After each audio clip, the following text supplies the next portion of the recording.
আসসালামু আলাইকুম। প্রবাস সংবাদে আমন্ত্রণ জানাচ্ছি। আপনাদের সঙ্গে আছি আমি সামির হোসেন। শুরুতেই জানিয়ে দিচ্ছি ফ্রেমওয়ার্ক ফাইন্যান্স লিমিটেড প্রবাস সংবাদ শিরোনাম। গ্রিন কার্ড আবেদনকারীর $1,00,000 জামানতের কথা ভাবছে ট্রাম্প প্রশাসন। নাগরিকত্ব পেলে অর্থ ফেরতের পরিকল্পনা। যুক্তরাষ্ট্রের টেক্সাসে আকস্মিক বন্যায় প্লাবিত বিস্তীর্ণ এলাকা মহাসড়ক। 59টি কাউন্টিতে বিপর্যয় ঘোষণা করে জরুরি অবস্থা জারি।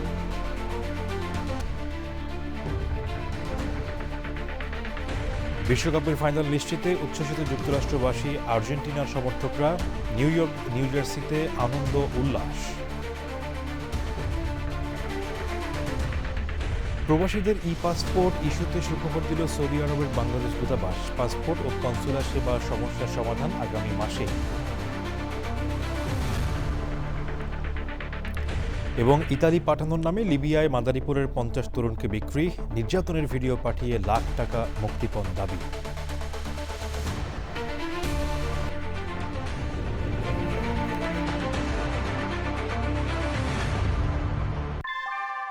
নিউ ইয়র্কে প্রবীণদের কাছে আস্থার নাম অল কাউন্টি হোম কেয়ার। এখানে পাচ্ছেন প্রিয়জনের যত্নে অভিজ্ঞ কেয়ার গিভার। কল করুন 646-444-2266। সংবাদ শিরোনামগুলো জানাচ্ছিলাম। এখনকার সংবাদ আয়োজন একই সঙ্গে চ্যানেল আইয়ের ইউটিউব চ্যানেল এবং চ্যানেল আইয়ের ওটিটি প্ল্যাটফর্ম আই স্ক্রিনে লাইভ স্ট্রিম হচ্ছে। শুরুতেই ইউএসএ সংবাদ।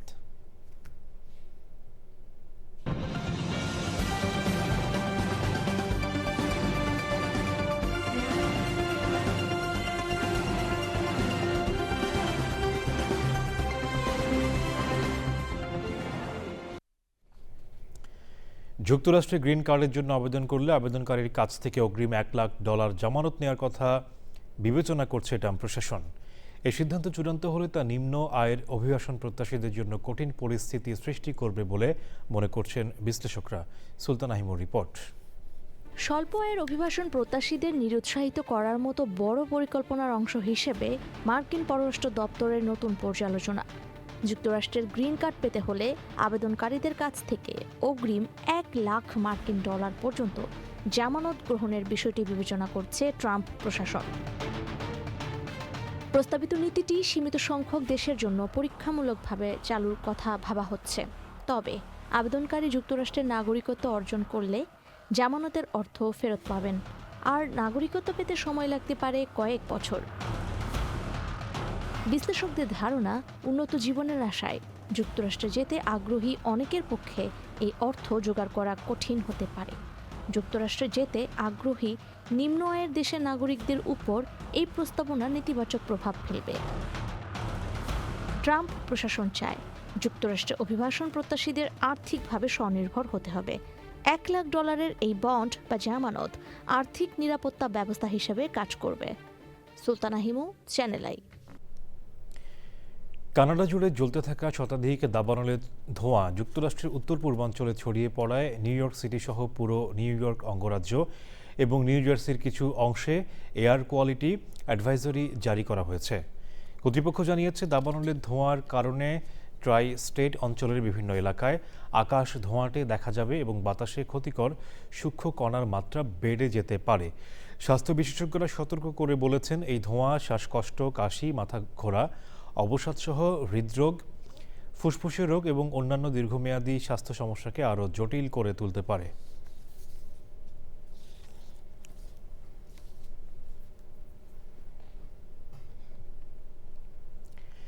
যুক্তরাষ্ট্রের দক্ষিণ টেক্সাসে রেকর্ড ভাঙা বৃষ্টিপাতে তৈরি হওয়া ভয়াবহ আকস্মিক বন্যায় ভেসে গেছে বিস্তীর্ণ এলাকা ও মহাসড়ক। আটকা পড়া বহু মানুষকে উদ্ধার করা হয়েছে। আবহাওয়া দপ্তর জানিয়েছে, ঝড় কেটে যাওয়ার আগে আরও বৃষ্টি হওয়ার আশঙ্কা রয়েছে। পরিস্থিতি নিয়ন্ত্রণে রাজ্য জুড়ে জারি করা হয়েছে জরুরি অবস্থা। জাকি আক্তারের রিপোর্ট। যুক্তরাষ্ট্রের দক্ষিণ টেক্সাসে মঙ্গলবার থেকে শুরু হওয়া অবিরাম মুষলধারে বৃষ্টিতে পরিস্থিতি নাজুক হয়ে পড়েছে। আশঙ্কিক বন্যায় তলিয়ে গেছে রাস্তাঘাট, সৃষ্টি হয়েছে তীব্র জলবদ্ধতা। এমনকি সান আন্তোনিওতে একটি টর্নেডো আঘাত হানার খবরও পাওয়া গেছে। বিশেষ করে ওভালদে কাউন্টিতে পানির উচ্চতা স্বাভাবিকের চেয়ে প্রায় 15 থেকে 25 ফুট পর্যন্ত বৃদ্ধি পাওয়ায় বহু বাসিন্দাকে নিরাপদ স্থানে সরে যাওয়ার নির্দেশ দেওয়া হয়েছে। স্থানীয় বাসিন্দা বাসিন্দা ও বর্ডার পেট্রোল কর্মী স্টেভেন স্টাকেল বলেন, তিনি গত 15 বছরেও লিউনা নদীর পানিকে এত উপরে উঠতে দেখেননি। We own a river right here that runs through like the center of town. And I've lived here for almost 15 years, and it's never gotten this far up before. It'll sometimes flow over the road over there, but nothing like this. দুর্যোগপূর্ণ এই পরিস্থিতিতে টেক্সাসের governor Greg Abbott ইতিমধ্যে 59টি কাউন্টিতে বিপর্যয় ঘোষণা করেছে। তল্লাশি ও উদ্ধার কাজের জন্য ন্যাশনাল গার্ড সহ বিভিন্ন সংস্থার 1300-এরও বেশি কর্মী এবং শত শত যানবাহন ও আকাশযান মোতায়েন করা হয়েছে। Achieve that goal, I've already issued a disaster declaration for 59 counties across the state.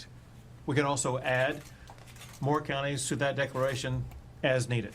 National weather service জানিয়েছে, ঝড়টি পুরোপুরি কেটে যাওয়ার আগে অঞ্চলটিতে আরও 20 ইঞ্চি পর্যন্ত বৃষ্টিপাত হওয়ার সম্ভাবনা রয়েছে। তবে এখন পর্যন্ত কোনো হতাহতের খবর পাওয়া যায়নি। বিগত বছরের ভয়াবহ বন্যার স্মৃতি মনে রেখে এবার আগেভাগেই ঝুঁকিপূর্ণ সামার ক্যাম্প ও স্থানীয়দের সাথে সার্বক্ষণিক যোগাযোগ রাখছে প্রশাসন। Zakia Akter, Channel i. যুক্তরাষ্ট্রের প্রাকৃতিক দুর্যোগে ক্ষতিগ্রস্তদের জন্য রাষ্ট্রীয় সহায়তা পেতে গুনতে হচ্ছে দীর্ঘ সময়। অ্যাসোসিয়েটেড প্রেসের এক অনুসন্ধানী প্রতিবেদনে উঠে এসেছে চাঞ্চল্যকর তথ্য। অভিযোগ উঠেছে, প্রেসিডেন্ট ডোনাল্ড ট্রাম্প তার রাজনৈতিক প্রতিপক্ষ ডেমোক্রেট নিয়ন্ত্রিত স্টেটগুলোর ত্রাণের আবেদন বেশি বাতিল করছেন। সাদি মাহমুদ জানাচ্ছেন বিস্তারিত। প্রলয়ঙ্কারী ঝড়, বন্যা কিংবা টর্নেডো, প্রাকৃতিক দুর্যোগের পর ফেডারেল সহায়তার জন্য যেখানে দ্রুত পদক্ষেপ জরুরি, সেখানে যুক্তরাষ্ট্রের নাগরিকদের এখন অপেক্ষা করতে হচ্ছে সপ্তাহের পর সপ্তাহ। প্রেসিডেন্ট ডোনাল্ড ট্রাম্পের দ্বিতীয় মেয়াদে দুর্যোগ সহায়তা অনুমোদনের গতি 1989 সালের পর সবচেয়ে ধীর গতি। অ্যাসোসিয়েট প্রেস সাংবাদিক ডেভিড লিবের প্রতিবেদনে উঠে এসেছে, প্রেসিডেন্ট ডোনাল্ড ট্রাম্প রিপাবলিকান স্টেটগুলোর তুলনায় ডেমোক্রেট স্টেটগুলোর ত্রাণের আবেদন বেশি প্রত্যাখ্যান করছেন। রিপাবলিকান গভর্নরদের প্রায় 80% আবেদন অনুমোদন করলেও ডেমোক্রেটদের ক্ষেত্রে তা মাত্র 60%। is rejecting disaster aid for Democratic states more often than for Republican states. সম্প্রতি new York, new jersey, road island এবং ম্যাসাচুয়েটসের মতো ডেমোক্রেট প্রধান স্টেটগুলোর বরফঝড় পরবর্তী ত্রাণের আবেদন সরাসরি নাকচ করে দিয়েছেন ট্রাম্প। তবে হোয়াইট হাউসের দাবি, ত্রাণ বিতরণে কোনো রাজনৈতিক পক্ষপাতিত্ব করা হচ্ছে না, বরং করদাতাদের অর্থের সঠিক ব্যবহার নিশ্চিত করতেই এই বিলম্ব। পরিসংখ্যান অনুযায়ী সাবেক প্রেসিডেন্ট ওবামার সময়ে দুই দলের স্টেটগুলোর ত্রাণ অনুমোদনের হার প্রায় সমান ছিল, কিন্তু বর্তমান ট্রাম্প প্রশাসনের অধীনে একটি বড় রাজনৈতিক ব্যবধান স্পষ্ট হয়ে উঠেছে, যার ফলে চরম খেসারত দিতে হচ্ছে ক্ষতিগ্রস্তদের। সাদি মাহমুদ, চ্যানেল আই। যুক্তরাষ্ট্রের স্বাধীনতার 250 বছর উদযাপন উপলক্ষে উন্মোচিত হল প্রেসিডেন্ট ডোনাল্ড ট্রাম্পের প্রতিকৃতি সম্বলিত নতুন $1 স্মারক স্বর্ণমুদ্রা। বুধবার সকালে অর্থমন্ত্রী স্কট বেসেন্ট দেশের 250তম বার্ষিকী স্মরণে এই স্মারক মুদ্রা উন্মোচন করেন। প্রস্তাবিত মুদ্রার উভয় দিকের ছবিসহ তিনি সামাজিক মাধ্যমে লিখেন, মুদ্রাটি আমেরিকান মূল্যবোধের শক্তিকে উদযাপন করে। ফক্স বিজনেসকে দেয়া এক সাক্ষাৎকারে ট্রাম্প বলেছেন, মুদ্রাগুলো পেয়ে সম্মানিত বোধ করছেন তিনি। ইরানের বিরুদ্ধে যুদ্ধে এখন পর্যন্ত যুক্তরাষ্ট্রের প্রায় $100 বিলিয়ন ব্যয় হয়েছে। ডোনাল্ড ট্রাম্প প্রশাসনের অভ্যন্তরীণ মূল্যায়নে এমনই হিসাব উঠে এসেছে। অভ্যন্তরীণ হিসাব সম্পর্কে অবগত 6টি সূত্রের বরাত দিয়ে এনবিসি জানিয়েছে, পেন্টাগনের প্রাক্কলন অনুযায়ী যুদ্ধের ব্যয় $80 থেকে $100 বিলিয়ন মধ্যে দাঁড়াবে। যুদ্ধ শুরুর পর ইরানি হামলায় বাহরাইনে US naval forces central command ঘাঁটির ব্যাপক ক্ষতি হয়। সেটি আবার নির্মাণ করতে প্রায় $100 কোটি খরচ হতে পারে। এই ব্যয় আরও বাড়তে পারে, কারণ ট্রাম্প একতরফাভাবে যুদ্ধবিরতি বাতিলের ঘোষণা দেওয়ার পর এর জবাবে পারস্য উপসাগরীয় অঞ্চল জুড়ে মার্কিন সামরিক স্থাপনাগুলোতে নতুন করে হামলা শুরু করেছে ইরান। টানা দ্বিতীয়বার বিশ্বকাপের ফাইনাল নিশ্চিত হওয়ায় উচ্ছ্বসিত নিউ ইয়র্কের ওয়াচ পার্টির আর্জেন্টিনা সমর্থকরা 6 দশক পর আরেকটি ফাইনালে উঠতে না পেরে হতাশ ইংলিশরা। নিউ ইয়র্ক থেকে রাশেদ আহমেদের তথ্য ও ভিডিও চিত্রে নাজিব বেগের রিপোর্ট। নিউ ইয়র্কের ম্যানহাটনের জনপ্রিয় পর্যটন স্পট হাডসন ইয়ার্ড এবং নিউ জার্সিতে বড় পর্দায় বিশ্বকাপের দ্বিতীয় সেমিফাইনাল উপভোগ করতে জড়ো হন হাজারো ফুটবল প্রেমী।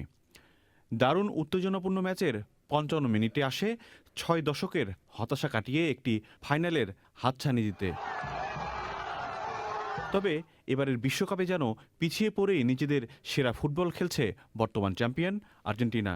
তাই তো 85 মিনিট পিছিয়ে থেকে 6 মিনিটে মেসির দুটি অ্যাসিস্ট, এনজো ফার্নান্দেস এবং মার্টিনেজের গোল জয় এনেছে আর্জেন্টাইন সমর্থকদের চোখে।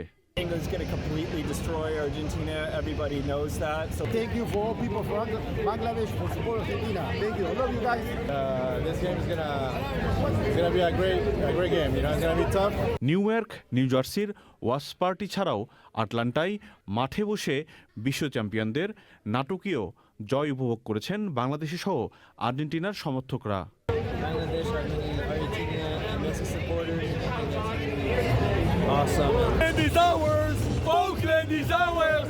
এবারও লিওনেল মেসির হাতে বিশ্বকাপের শিরোপা আর গোল্ডেন বুট দেখছেন সমর্থকেরা।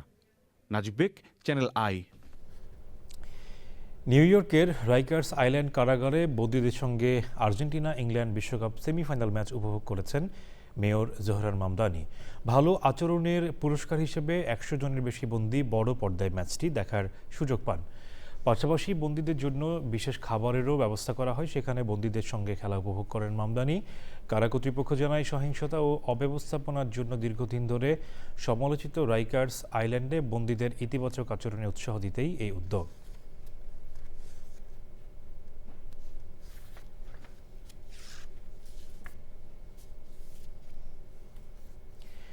বিশ্ব চ্যাম্পিয়ন হওয়ার অভিযানে আরেক ধাপ এগিয়েছে বর্তমান চ্যাম্পিয়ন আর্জেন্টিনা। ফাইনালে ওঠায় নিউ জার্সির আটলান্টিক সিটিতেও আনন্দ উল্লাসে মেতে ওঠেন প্রবাসী আর্জেন্টিনার সমর্থকরা।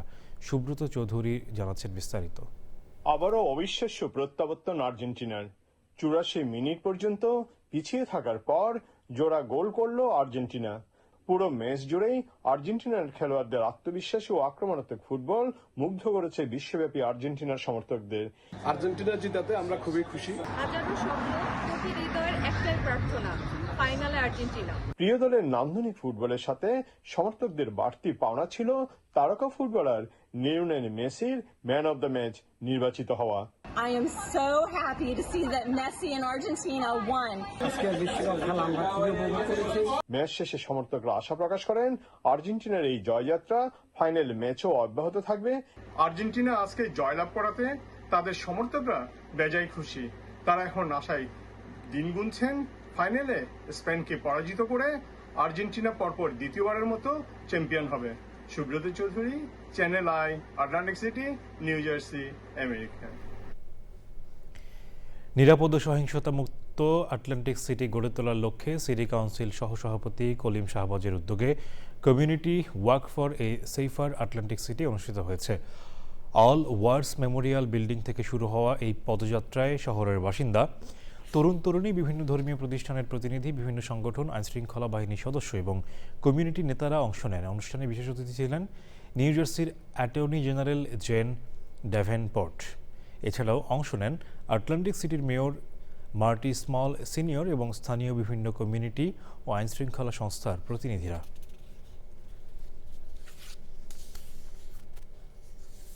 এবারে অন্যান্য সংবাদ। প্রবাসীদের ই পাসপোর্ট ইস্যুতে দীর্ঘ ভোগান্তির পর সুখবর দিলেন সৌদি আরবে নিযুক্ত বাংলাদেশের রাষ্ট্রদূত মোহাম্মদ দেলোয়ার হোসেন। দেশটিতে থাকা প্রবাসীদের পাসপোর্ট ও কনসুলার সেবা সংক্রান্ত সমস্যাগুলো আগামী মাসের মধ্যে সমাধান করা হবে। একই সঙ্গে অপরাধমূলক কর্মকাণ্ডে জড়িত প্রবাসীদের বিরুদ্ধে কঠোর অবস্থানের কথাও জানিয়েছেন তিনি। সৌদি আরব থেকে MY আলাউদ্দিনের রিপোর্ট। গত বছরের শেষ দিকে মেশিন রিডেবল পাসপোর্ট কার্যক্রম বন্ধ করে ই পাসপোর্ট চালুর পর প্রযুক্তিগত ও প্রয়োজনীয় সংখ্যক লোকবল না থাকায় বায়োমেট্রিক তথ্য সংগ্রহ কিছুটা ধীরগতি দেখা দেয়। কোনো প্রকার আগাম প্রচারণা ছাড়াই হঠাৎ করে মেশিন রিডেবল পাসপোর্ট বন্ধ করে দেয় বিপাকে পড়ে প্রবাসীরা। তবে প্রয়োজনীয় যন্ত্রপাতি সংযোজন ও জনবল বৃদ্ধির মাধ্যমে পরিস্থিতি উন্নতি করা হয়েছে বলে জানিয়েছেন সৌদি আরবে নিযুক্ত বাংলাদেশের রাষ্ট্রদূত মোহাম্মদ দেলোয়ার হোসেন। ডিসেম্বর 25 থেকে আমরা পুরাপুরি ই পাসপোর্টে চলে আসেছি। MRP পুরাপুরি বন্ধ, কিন্তু ই পাসপোর্ট হওয়ায় প্রত্যেক লোককে এখানে সে বায়োমেট্রিক দিতে হয়। কিন্তু আমাদের এই বায়োমেট্রিক নেওয়ার যে ক্যাপাসিটি ছিল সেটা এখনকার প্রয়োজনের তুলনায় অনেক কম। তো এর ফলশ্রুতিতে আমরা যে অতিরিক্ত মেশিন এবং যন্ত্রপাতি আনার একটা উদ্যোগ নেই। দূতাবাসের সম্মেলন কক্ষে স্থানীয় গণমাধ্যম কর্মীদের সাথে আলাপকালে রাষ্ট্রদূত অপরাধের সাথে জড়িত প্রবাসীদের বিরুদ্ধে সৌদি কর্তৃপক্ষের সঙ্গে সমন্বয় করে ব্যবস্থা নেওয়া হচ্ছে বলে জানিয়েছেন।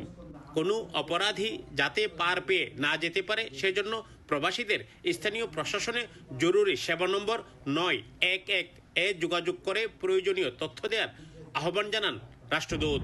তো আমরা নানানভাবে নানান সময়ে তাদেরকে আমরা উদ্বুদ্ধ করার চেষ্টা করি সেখান থেকে বিরত থাকার, এবং পাশাপাশি আমরা সৌদি কর্তৃপক্ষের সাথে নিয়মিতভাবে এইগুলো নিয়ে যোগাযোগ রক্ষা করে চলেছি। দূতাবাসের এই উদ্যোগের কারণে বায়োমেট্রিক সহ ই পাসপোর্ট ইস্যুতে বিড়ম্বনা অনেকটাই কমে এসেছে বলে জানিয়েছেন সেবা গ্রহীতা প্রবাসীরা।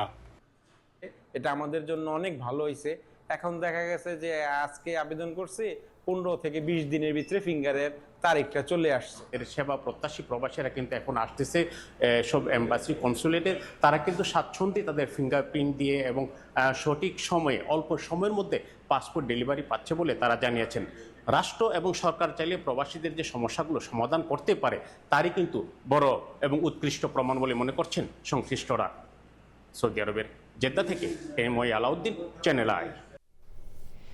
ইতালি পাঠানোর কথা বলে লিবিয়ায় মাফিয়াদের কাছে মাদারীপুরের 50 জনেরও বেশি তরুণকে বিক্রির অভিযোগ উঠেছে।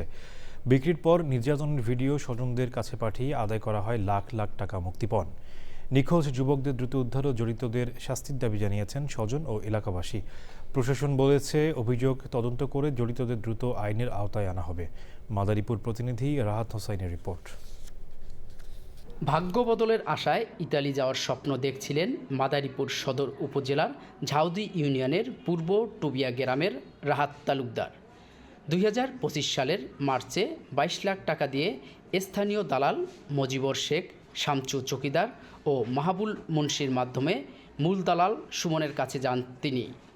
তবে ইতালির বদলে তাকে লিবিয়া নিয়ে মাফিয়া চক্রের কাছে বিক্রি করে আরও 25 লাখ টাকার জন্য চালানো হয় নির্যাতন।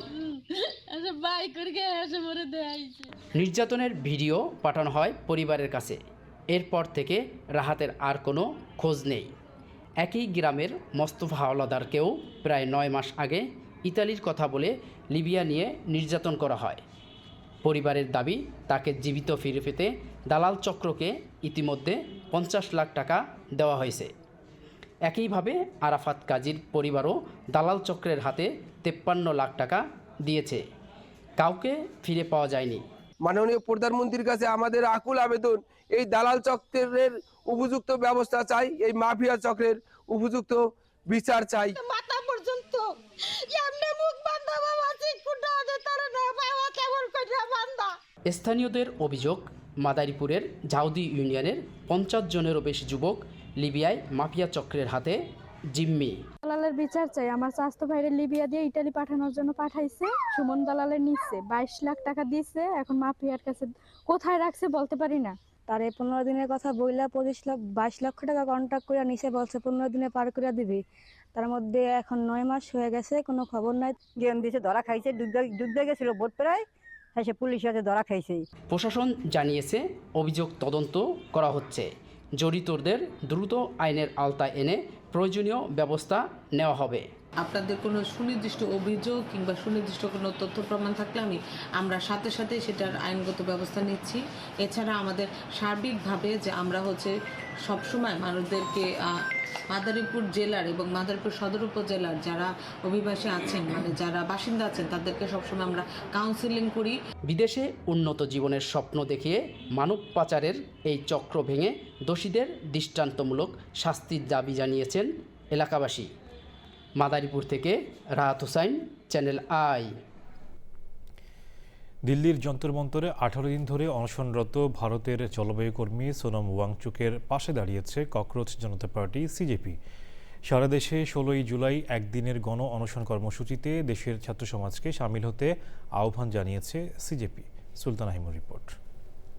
সর্বভারতীয় মেডিকেল ভর্তি পরীক্ষাকে কেন্দ্র করে প্রশ্নপত্র ফাঁস, ডিজিটাল জালিয়াতি ও ব্যাপক দুর্নীতির অভিযোগে শিক্ষামন্ত্রী ধর্মেন্দ্র প্রধানের ইস্তফা সহ বিভিন্ন দাবিতে গত 18 দিন ধরে দিল্লির যন্তর মন্তরে অনশন করছেন সোনম ওয়াংচুক, যেখানে অন্যান্যদের মতোই সোনমের পাশে ছিল সিজিপি। কিন্তু সোনম ওয়াংচুকের শারীরিক অবস্থার অবনতিতে কেন্দ্রের উপর চাপ বাড়াতে একদিনের গণ অনশন ডাকল দলটি। বিরোধী দলগুলো মৌখিকভাবে সমর্থন জানালেও সরকারের পক্ষ থেকে আসেনি ইতিবাচক সাড়া। সোনম ওয়াংচুকের অনশন ভাঙাতে আদালতের দ্বারস্থ হয়েছেন সমাজকর্মী ও আইনজীবী রাকেশ কুমার সাইনি। বিষয়টি সুরাহার জন্য আদালতের হস্তক্ষেপ চেয়ে আবেদন করেছেন এই আইনজীবী। দ্রুতই মামলার শুনানির কথা রয়েছে। সুলতানা হিমো, চ্যানেল আই। যুদ্ধবিরতি আলোচনা এসবের মধ্যে আবারও ইরানে মার্কিন হামলা শুরু হয়েছে। দেশটির দক্ষিণাঞ্চলে একের পর এক বিস্ফোরণের শব্দে প্রকম্পিত হচ্ছে। পাশাপাশি মার্কিন একটি ড্রোন ধ্বংস করার দাবি করেছে ইরান। এই সংঘাতে বিশ্বজুড়ে তৈরি হচ্ছে নতুন সংকট। মুশরাত শৈলী জানাচ্ছেন বিস্তারিত। ইরানের দক্ষিণাঞ্চলে রাতভর একের পর এক বিস্ফোরণের শব্দ। দেশটির গুরুত্বপূর্ণ উপকূলীয় এলাকা ও হরমুজ প্রণালীর আশপাশে যুক্তরাষ্ট্রের হামলার পর নতুন করে ছড়িয়ে পড়েছে আতঙ্ক। কেশম দ্বীপ, বন্দর আব্বাস সহ কয়েকটি স্থানে হামলার খবর পাওয়া গেছে। পাল্টাপাল্টি হামলায় উত্তপ্ত হয়ে উঠছে পুরো উপসাগরীয় অঞ্চল। ইরান জানিয়েছে গত কয়েকদিনের মার্কিন অভিযানে অন্তত ৩৫ জন নিহত এবং ৩ শতাধিক মানুষ আহত হয়েছেন। ইরানের সবচেয়ে বড় দ্বীপ কেশমে একাধিক বিস্ফোরণ হয়েছে বলে জানিয়েছে স্থানীয় সূত্র। হামলার খবর এসেছে বন্দর আব্বাস ও হরমুজ প্রণালীর গুরুত্বপূর্ণ বন্দর নগরী সিরি থেকে। এছাড়া দক্ষিণ পূর্বাঞ্চলের চাবাহার, কোনারাক ও রাস্কেও বিস্ফোরণের খবর পাওয়া গেছে। ইরানের সংবাদ সংস্থা ফার্স জানিয়েছে পশ্চিমাঞ্চলীয় শহর খোররামাবাদে অন্তত 2টি বিস্ফোরণের শব্দ শোনা গেছে। হামলার আশঙ্কায় রাজধানী তেহরানে সক্রিয় করা হয়েছে আকাশ প্রতিরক্ষা ব্যবস্থা। এদিকে দক্ষিণ পশ্চিমাঞ্চলের আন্দিমেস্ক শহরের আকাশে একটি মার্কিন MQ-9 ড্রোন শনাক্ত ও ধ্বংস করার দাবি করেছে ইরানের ইসলামী বিপ্লবী গার্ড বাহিনী। যুক্তরাষ্ট্রের সামরিক বাহিনীর সেন্ট্রাল কমান্ড জানিয়েছে সর্বশেষ অভিযানে বন্দর আব্বাস সহ বিভিন্ন স্থানে হামলা চালানো হয়েছে। তাদের দাবি, এসব হামলায় ইরানের সামরিক কমান্ড সেন্টার, আকাশ প্রতিরক্ষা ব্যবস্থা, ক্ষেপণাস্ত্র ও ড্রোন সক্ষমতা এবং উপকূলীয় নজরদারি স্থাপনা লক্ষ্যবস্তু করা হয়েছে। তবে পাল্টা হামলা চালাচ্ছে ইরানও। উপসাগরীয় অঞ্চলে থাকা বিভিন্ন মার্কিন ঘাঁটি লক্ষ্য করে হামলা চালাচ্ছে তেহরান।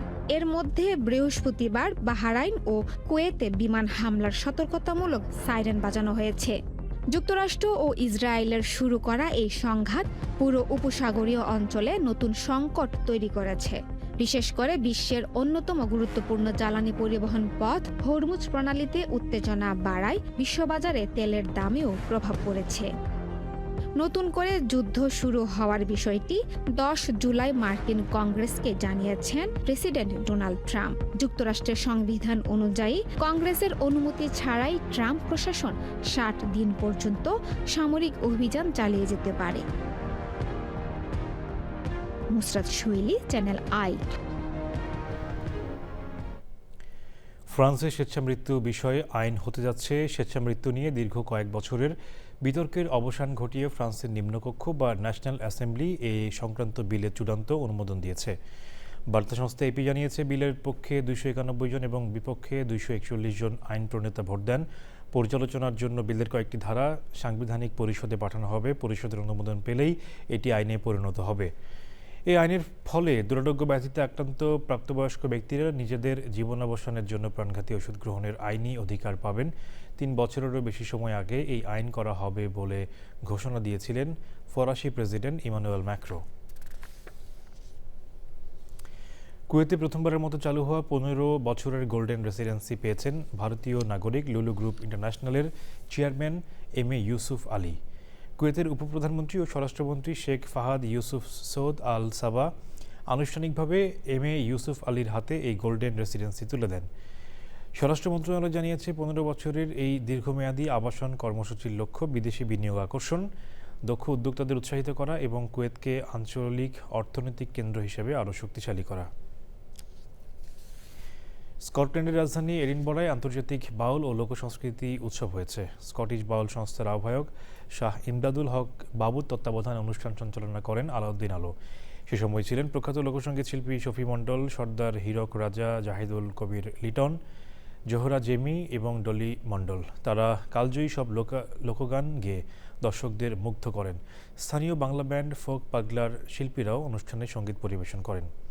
শাহ ইমদাদুল হক বাবু, আলমগীর কবির, ফয়সাল চৌধুরী এমবি এবং channel I reporter Humayun Kabir সহ বিশিষ্টজনেরা সে সময় বক্তব্য রাখেন।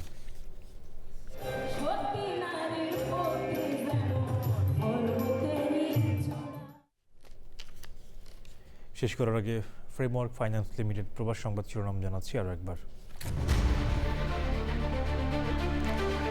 গ্রিন কার্ড আবেদনকারীর $1 লাখ জামানতের কথা ভাবছে ট্রাম্প প্রশাসন, নাগরিকত্ব পেলে অর্থ ফেরতের পরিকল্পনা। যুক্তরাষ্ট্রের টেক্সাসে আকস্মিক বন্যায় প্লাবিত বিস্তীর্ণ এলাকা মহাসড়ক, 59টি কাউন্টিতে বিপর্যয় ঘোষণা করে জরুরি অবস্থা জারি।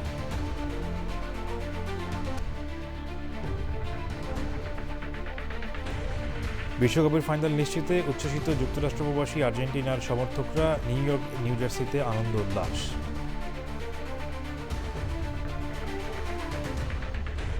প্রবাসীদের ই পাসপোর্ট ইস্যুতে সুখবর দিল সৌদি আরবের বাংলাদেশ দূতাবাস। পাসপোর্ট ও কনসুলার সেবা সমস্যার সমাধান আগামী মাসেই।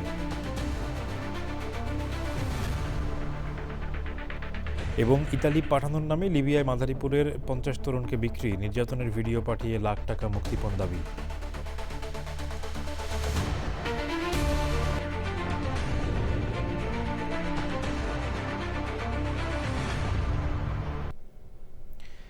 দর্শক, দেশের সবচেয়ে জনপ্রিয় টেলিভিশন চ্যানেল আইয়ের সর্বশেষ সংবাদ জানতে ভিজিট করুন channelionline.com। আমাদের সোশ্যাল মিডিয়া প্ল্যাটফর্মগুলোর পাশাপাশি যুক্ত থাকুন ওটিটি প্ল্যাটফর্ম আই স্ক্রিনের সাথে। বিশ্বকাপে সবগুলো ম্যাচ দেখা যাবে চ্যানেল আইয়ের জনপ্রিয় ওটিটি প্ল্যাটফর্ম আই স্ক্রিনে। এই ছিল প্রবাস সংবাদ, সাথে থাকায় ধন্যবাদ সবাইকে।